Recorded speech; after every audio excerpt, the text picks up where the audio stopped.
Здравствуйте, я Гамовер, это Бонус, и вы смотрите «Без винта».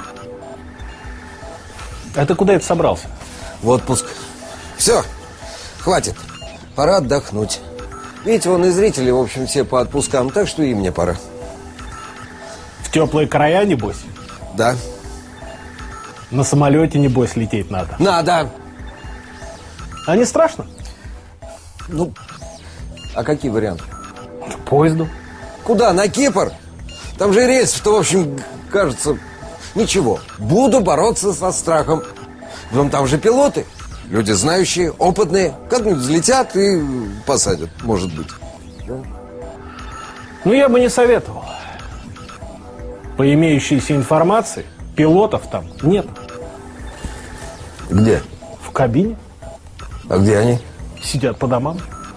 При наличии современных авиасимуляторов, которые в полном объеме передают все тонкости управления самолетом, пилотам в кабине делать нечего. Это какие такие симуляторы? Microsoft Flight Simulator 2004. Microsoft Flight Simulator X. А как же самолет летит? А вы что, вещички-то прекратили собирать? Собирайте, пакуйтесь. А мы пока посмотрим, чем живут современные авиалинии.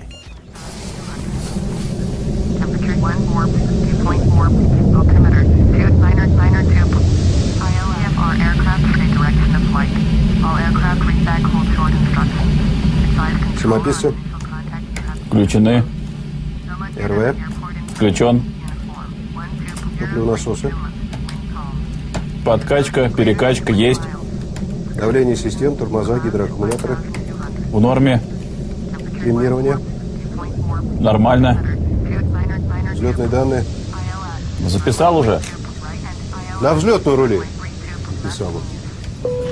Добрый день, уважаемые пассажиры, говорит командир корабля. Мы выполняем рейс Москва-Шарм-эль-Шейх. Время в полете 4 часа 20 минут. Спасибо за внимание.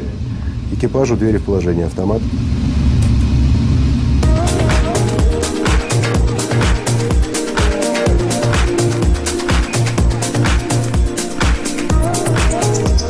Историю гражданской авиации современные историки делят на 3 этапа. Этап 1 – появление, собственно, авиации. Этап 2 – появление авиасимуляторов, которые позволили сделать полет для игрока максимально достоверным. Этап 3 – развитие оптоволоконных сетей и высокоскоростных спутниковых каналов. А попроще? Почему нельзя человеческим языком рассказывать? Ну, сначала появился Microsoft Flight Simulator 2000. Были осуществлены первые попытки полетов через интернет, в основном на чартерах. После многочисленных задержек рейсов программа была свернута. Затем, спустя 4 года, с появлением следующей серии Microsoft Flight Simulator 2004, авиакомпании провели повторные опыты. Пилоты сидели в одном помещении с диспетчерами и управляли самолетами оттуда. Радиообмен, привязки к местности и системы контроля остались теми же, но улучшилась графика. Это позволило летчикам летать по ПВП. ПВП – это что? Правила визуальных полетов. Опыт оказался успешным. А почему чартеры? Потому что, скажем, на задержку рейса никто не обратит внимания. Однако нахождение пилотов и диспетчеров в одной комнате стало мешать работе. Возникали нежелательные контакты. Ой, кто пришел! Здорово! И даже конфликты. Ты что меня сажаешь-то на 16-ю левую?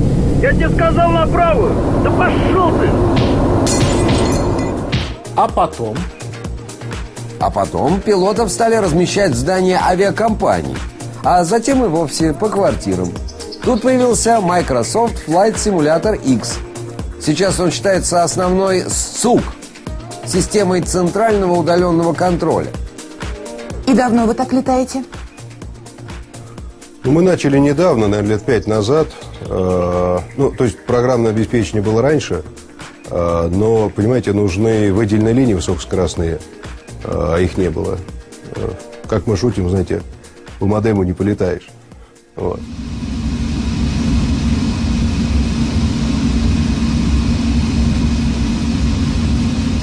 На взлетку давай перед аэробусом.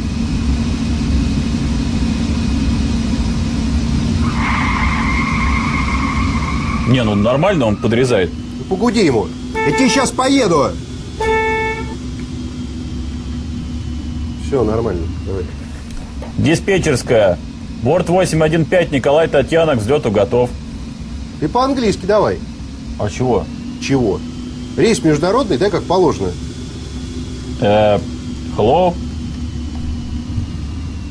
Flight 815 November Tango is ready Ну for что? takeoff. Долго вас ждать-то? Обед уже готов. Ну, мы сейчас взлетим только. Слушай, может, пойдем поедим пока? Нам взлет сейчас дадут, к нам поедим. Фары. Включены. Закрылки 15, стабилизатор 1,5. Высотомеры. 7.46.0. Механизация крыла. Норма. Интерцепторы. Интер. Со мной ты что по-английски разговариваешь? Давай поиграем. Убраны. Сейчас, дочка, сейчас, минут через 5, хорошо? В следующий раз у меня будем летать. Угу. У меня семья на даче.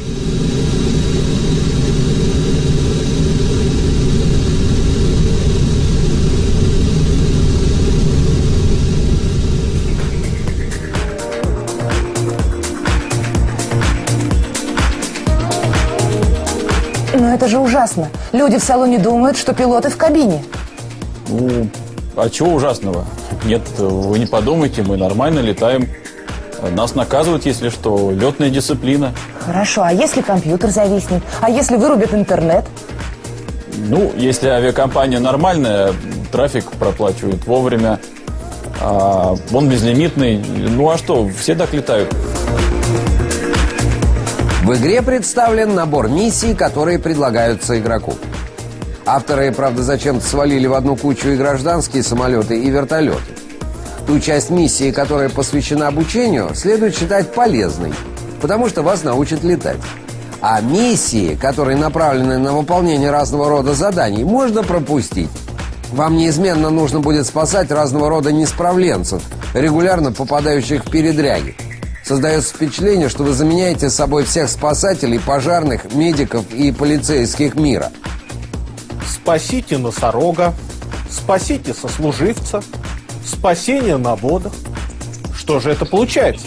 Что разработчики игры фактически принуждают людей садиться за штурвал гражданского самолета? Да, лучшие из всех миссий – это именно регулярные рейсы. Безопасные наборы. 240, 250. Безопасные наборы, шасси убрать. Шасси убрать. Шасси убраны. Слушай, давай автопилот уже, там еда стынет. Сейчас. Набор высоты нормальный, закрылки убрать. Закрылки убери. Да убираю. Все, пошли есть. Куда? Нам сейчас по схеме выводить, знаешь, сколько руками рулить? Давай сюда неси. Да она меня убьет. Что убьет? Говорит, при исполнении. Давай, неси. Вас понял, курс 310.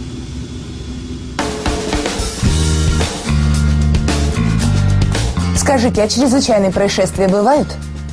Бывает, конечно. Ну, например, электричество в доме выключат. Или некоторые летчики с собой ноутбук на отпуск берут. Летают там с пляжа или из леса. И что с ними делали? Взыскание сначала, потом увольняют.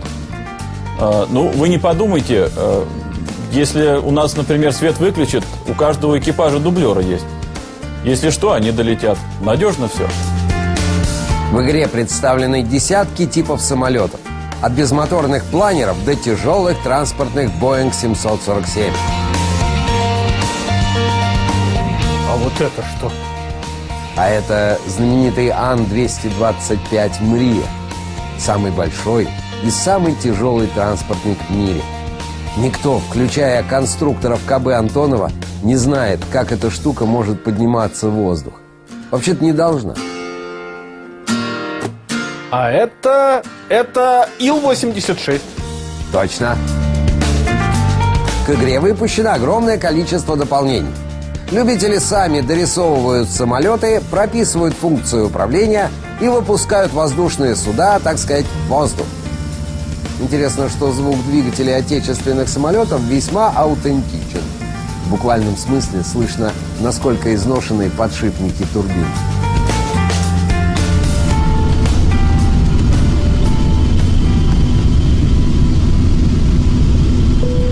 Уважаемые пассажиры, говорит командир корабля, наш самолет попал в зону турбулентности. Турбуленции. В турбулентную зону. Просим вас пристегнуть ремни на все время, пока горит световое табло. Спасибо за внимание.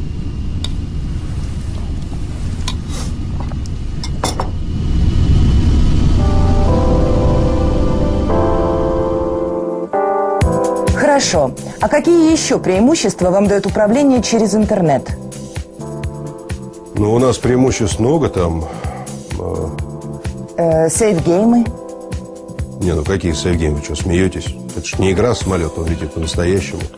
Нет, у нас что есть? Половина скорость, например, есть. Ага. А это как? Как вам объяснить? Понимаете, информация сжимается, да, потом пакетами передается на блок управления в самолет.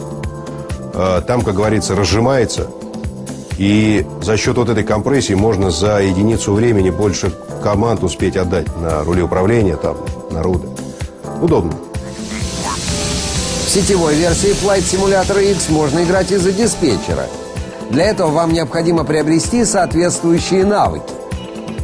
Мы просим вас искренне, как пассажир, пожалуйста, позанимайтесь сначала на тренажерах. Тренировки необходимы.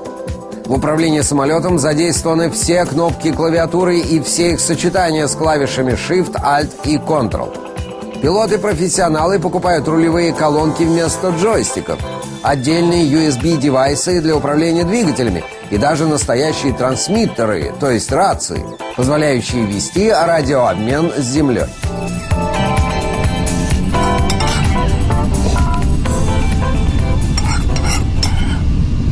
Сколько еще?